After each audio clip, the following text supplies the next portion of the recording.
Savez samostalnih sindikata Srbije i Ujedinjeni granski sindikat Nezavisnost odlučile su da istupe iz pregovora o izmenama i dopunama Zakona o radu.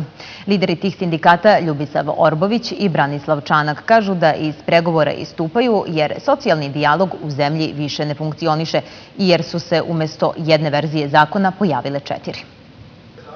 Čanak kaže da ključne izmene Zakona o radu zahteva Ministarstvo privrede, iako to nije u nadležnosti tog resora, predlažući drastične promene zakona na štetu zaposlenih. S vama sede ljudi iz Ministarstva rada, vi raspravljate o stavima drugog ministarstva. To je prilično neodgovorno, neprofesionalno i konfuzno, a drugo nismo imali o čemu da razgovaramo. Ne znamo šta se stavlja na teret ovom sadašnjem zakonu o radu, u čemu je taj zakon prepreka, kojim poslovima, kojim planovima, kojim idejima i kojim investitorima. Sa druge strane, ministar privrede kaže da bez obzira na nezadovoljstvo sindikata, radno zakonodavstvo mora biti izmenjeno i usklađeno sa Evropskom unijom. Zakon o radu koji imamo je izuzetno restriktivan i loš. On je jedan od krivaca zašto nemamo novo zapošljavanje u Srbiji.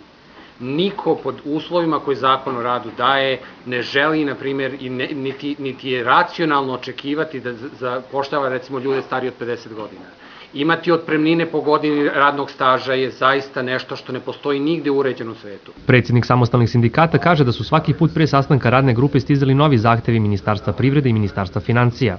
Svim sredstvima koje budu u domenu sindikata i građana Srbije mi ćemo upotrebiti od skupljanja potpisa, protesta, amandmana. Radulović kaže da je na stolu više alternativa zakonskih rešenja koje treba odabrati. On kaže da nije tačno da će novi zakon o radu dovesti do otpuštanja velikog broja radnika, kao i da će dovesti do smanjenja plata za 4 do 8%, jer kako tvrdi zakon neće imati nikakav uticaj na to.